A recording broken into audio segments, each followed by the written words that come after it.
Fala galera, sejam muito bem-vindos a mais um Triplo F. Hoje eu vou falar a respeito do novo filme que chegou à Netflix, Army of the Dead, Invasão em Las Vegas, que é um filme dirigido, produzido, roteirizado, tudo que você pode imaginar, feito pelo Zack Snyder, e o filme tá fazendo muito barulho, então eu gostaria de falar um pouquinho a respeito dele. Então, vamos lá!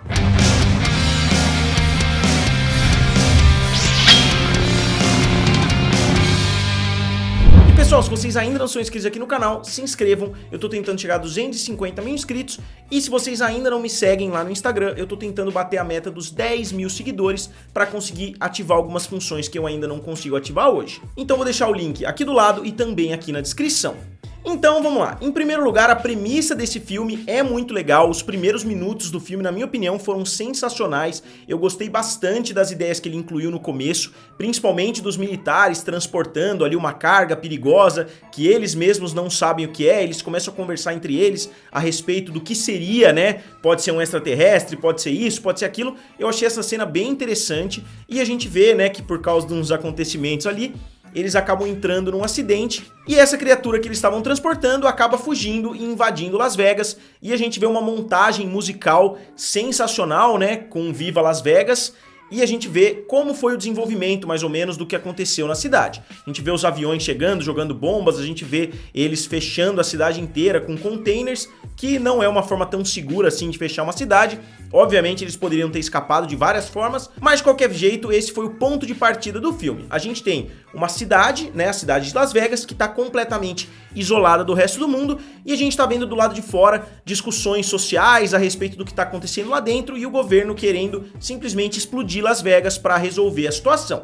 E a gente vê os políticos discutindo, os jornais falando a respeito disso, enquanto a gente tem aquela enorme população de zumbis dentro da cidade de Las Vegas. E eu achei esse ponto muito legal porque autorizou o filme a usar convenções sociais normais, ao contrário de The Walking Dead, ao contrário de qualquer outro produto quase de zumbi, onde dinheiro não tem valor, onde nada do mundo real tem valor. Nesse mundo, o dinheiro continua tendo valor. Quando eu assisti o trailer, eu pensei, pô, por que eles vão roubar um cassino se eles estão num mundo de zumbis? Mas eles não estão num mundo de zumbis porque o resto do mundo continua funcionando normalmente, enquanto a cidade de Las Vegas está infestada. Então eu achei isso muito legal, porque eles têm um plano de assaltar um cassino, de roubar o cofre de um cassino, né? Eles vão roubar ali 200 milhões de dólares, que é mais ou menos o mesmo valor que eles roubam de um cassino no filme 11 Homens e um Segredo. E a gente tem um momento 11 Homens e um Segredo ali, né? Onde o Scott Ward, que é interpretado pelo Dave Bautista, ele vai atrás de várias pessoas para montar um grupo para fazer esse serviço pro Tanaka. O Tanaka é um cara que contratou o Dave Bautista para fazer esse serviço, para roubar esse cassino, e eles vão ficar com 50 milhões de dólares para a gangue inteira.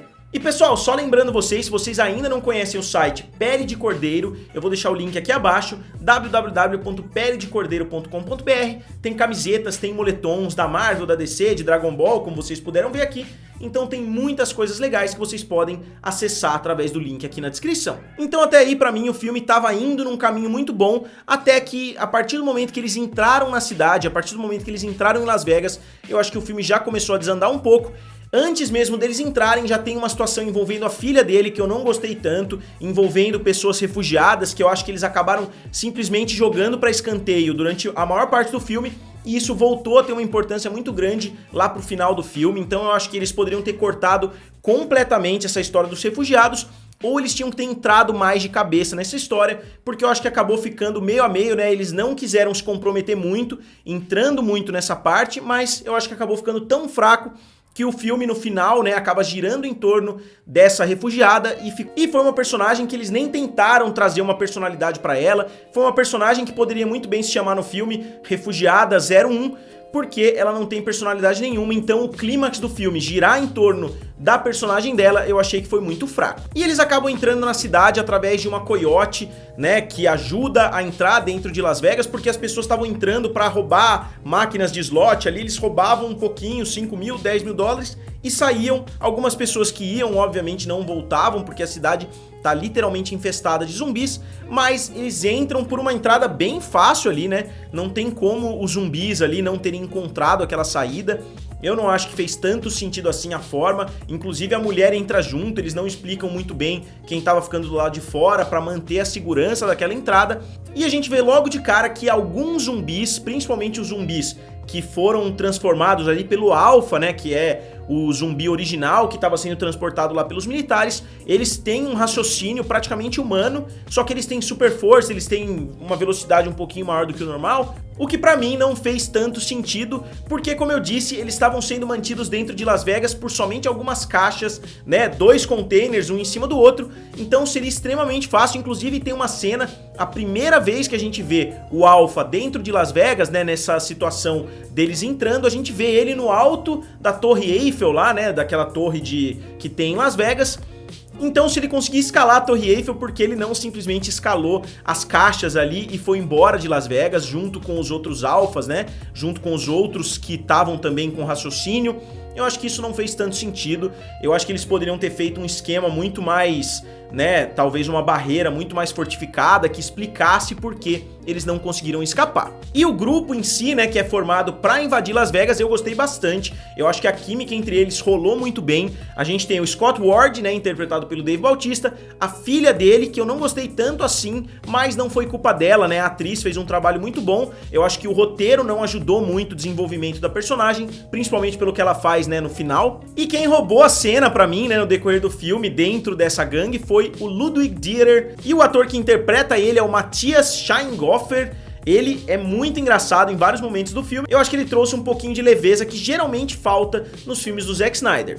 E é interessante frisar que quem seria o motorista ali do helicóptero seria o Chris D'Elia, que é um comediante, né, americano, só que ele foi pego em várias acusações, né, rolou muita coisa, eu não vou abordar aqui no vídeo, e ele foi substituído pela Tig Notaro, né, que acabou sendo a personagem ali, que faz várias piadinhas. Eles não mudaram muito o personagem, né, mas eles tiveram que trocar porque ia dar um ibope muito negativo se ele continuasse no filme. Então, né, continuando, eles acabam descobrindo que existe uma sociedade ali dentro, que eles têm que dar uma pessoa, né, como uma oferenda ali pros alfas que estão ali, né, eles acabam descobrindo que existe uma sociedade formada ali dentro de Las Vegas, talvez até por isso os zumbis não tenham tentado escapar, né, porque eles já tinham o reino deles ali dentro de certa forma, e a gente vê em um certo momento a cena de ação, né, de maior tensão ali dentro, é quando eles não podem andar pelas ruas, porque senão esses alfas vão capturar eles, vão fazer coisas com eles. Eles vão por dentro de alguns prédios e aí eles veem os zumbis hibernando,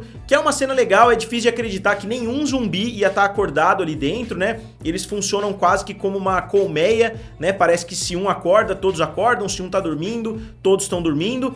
E aí a gente vê que um dos caras que tá indo junto é o cara que é justamente o chefe de segurança do Tanaka, e ele acaba fazendo uma pegadinha com uma mulher ali que já tava com o pé atrás com ele, então ele acaba jogando ela praticamente na fogueira, ela se perde ali do grupo, e essa cena de ação é muito legal, parece o John Wick contra zumbis, né? Ela vai atirando pra todos os lados, eu gostei muito. O Zack Snyder, em termos de cenas de ação, ele é perfeito ali na execução, né? A gente vê a cena envolvendo o tigre, que parece bastante com a cena do filme do Leonardo DiCaprio, lá, como é que chama? The Revenant, que ganhou o Oscar, né? Quando o urso fica pegando e jogando ele de um lado pro outro.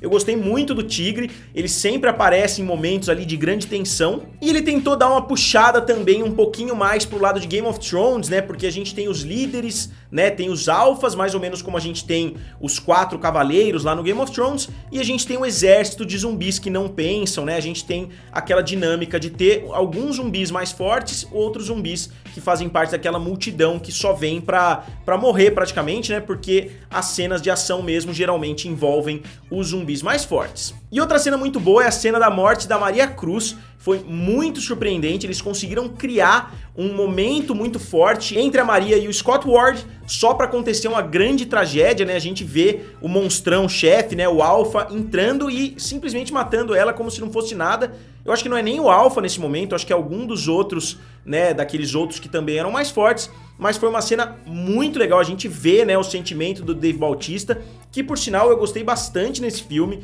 Pra quem não se lembra, né, eu acho difícil não se lembrar, ele faz o Drax nos filmes da Marvel. Eu acho que ele interpretou muito bem o personagem, né? E obviamente ele não é um excelente ator, mas eu acho que ele interpretou muito bem o personagem nesse filme. Então, obviamente, o vídeo tem spoilers, né? Eu não vou deixar de falar nada porque eu tô fazendo uma análise completa a respeito do filme. No final, a gente vê que cada um vai morrendo, né? Um morre aqui, outro morre ali. Eles trancam um dos personagens personagens dentro do cofre e a gente vê que o plano deu completamente errado. O filme não focou tanto assim no assalto ao cassino, eles focaram mais em outros aspectos, principalmente no aspecto dessa sociedade que foi criada dentro de Las Vegas e nessa história que eu falei dos refugiados. Eu particularmente teria tirado completamente a história dos refugiados, a história da filha dele entrar junto. Eu acho que tudo isso só tirou a atenção da trama principal, que seria muito mais empolgante se eles tivessem depositado um pouquinho mais de confiança nela. E o plano acaba dando errado, todo mundo morre, só sobrevive a menina, e o único cara que sobrevive foi justamente o cara que eu disse que foi trancado dentro do cofre pelo Dieter, que é interpretado pelo Omari Hardwick, e ele acaba escapando, né, com grande parte do dinheiro, que não faz muito sentido, porque eles explodiram literalmente uma bomba atômica em Las Vegas, então teria 1 quilômetro ali de escombros, ele não conseguiria simplesmente abrir a porta do cofre e sair, né, não ficou muito bem explicado, e no final das contas ele tinha sido mordido, né, numa briga ali com o Alpha, e ele acaba se transformando dentro de um avião. Então agora, obviamente, vai sair, ou pelo menos existe espaço para existir uma sequência. Se eu conheço a Netflix, eles vão fazer. Não foi um filme tão caro assim, custou somente entre 70 e 90 milhões de dólares. Então o Zack Snyder conseguiu economizar, né, coisa que ele nunca tinha feito antes na carreira. Ele conseguiu, acho que fazendo tudo, né? Ele é o diretor, é o roteirista, ele escreveu a história, ele é o diretor de fotografia. Então ele fez praticamente tudo nesse filme, o que provavelmente ajudou a baratear a produção. E em alguns momentos é perceptível que os efeitos especiais não são, né, do nível, por exemplo, dos filmes da DC ou do nível de outros grandes blockbusters, por exemplo, quando a porta, né, fecha ali perto do cofre, a hora que abre parece aqueles filmes B, né, com efeitos especiais bem ruinzinhos. E aproveitando que eu tô falando a respeito do Zack Snyder, eu acho que ele conseguiu se conter muito mais. Esse filme não tem nem 5% das câmeras lentas que a gente vê em filmes como Batman vs Superman e a Liga da Justiça versão do Zack Snyder, e inclusive em filmes mais antigos dele, como Watchmen, como 300, ele tava bem mais contido e o filme não tem aquele filtro, né, do Zack Snyder, que geralmente parece que o filme fica um pouquinho mais falso, parece que tem uma textura a mais na tela ali. Esse filme não, ele tem um visual um pouquinho mais convencional. Então eu acho que ele conseguiu agir contra os instintos dele para talvez fazer um filme que tenha um apelo um pouquinho mais mainstream, ao contrário de outros filmes dele que geralmente dividem muito o público. E outra coisa que se encaixou muito bem com o estilo do filme foi justamente o gore. Ele usa muito bem o gore no decorrer do filme todo, seja nas cenas dos zumbis, seja no início do filme, né, quando a gente vê que ele conseguiu criar um elo emocional muito grande com a cena de abertura. Eu acho que ele conseguiu criar um elo emocional maior com a cena de abertura do que com a personagem que fica refugiada ali, porque a gente vê uma cena muito triste, né, da caixa caindo. Então acho que nesse aspecto ele conseguiu aproveitar muito bem, né, os talentos dele ali para fazer cenas como essa, voltando ao início da carreira dele, né, quando ele fazia isso com mais frequência. Então, como eu disse, é um filme para você assistir, desligar o cérebro, mais ou menos como um Velozes e Furiosos, você não fica focando em cada detalhe. Obviamente eu fiz isso aqui porque eu tentei fazer uma análise um pouquinho mais aprofundada. Dá para você desligar o cérebro, né, para assistir o filme, ignorar um pouquinho algumas coisas, mas tem coisas que não dá para ignorar, como esses detalhes que eu citei aqui para vocês, como por exemplo o fato de que o cara que entrou só queria a cabeça, né, da zumbi ali, da Alpha, sendo que eles poderiam simplesmente ter entrado com um grupo de militares ali, eles poderiam ter entrado, capturado a Alpha e vazado, né? Então nem isso eles explicaram muito bem. Pra que fazer todo esse plano envolvendo o cassino, pra que botar tudo isso em prática, se eles poderiam simplesmente ter contratado um grupo de mercenários, né, um grupo de militares pra entrar lá e capturar um dos alfas. Eu acho que seria muito mais fácil do que criar toda essa história, do que prometer, né, 200 milhões, 50 milhões pro grupo que conseguir roubar. Eu acho que não fez tanto sentido assim, e essa é justamente a premissa do filme, né? É o motivo pelo qual eles estão entrando na cidade, então eu acho que algumas coisas no filme acabam deixando o roteiro bem fraco. O Zack Snyder não é um roteirista excelente, ele é um diretor muito competente, principalmente em cenas de ação, principalmente em cenas de mais tensão. E assim como em Sucker Punch, eu acho que ele não tem tanta competência assim pra escrever uma história inteira. Eu não sei se vocês sabem, mas esse filme tá em desenvolvimento desde 2007, ele começou em desenvolvimento lá na Warner, foi um dos primeiros filmes que o Zack Snyder tentou tirar do chão. Ele já tinha feito um filme de zumbi, ele queria fazer mais esse, possivelmente pra fazer mais ou menos como o George Romero fazia, né? Fazer vários filmes de zumbi. Aí a Warner não conseguiu fazer e o filme acabou ficando no limbo, como acontece muitas vezes com filmes da Warner. E aí ele migrou pra Netflix, se não me engano, no ano de 2017. A Netflix comprou o roteiro pra produzir o filme e acabou produzindo por essa faixa de 70, 90 milhões de dólares.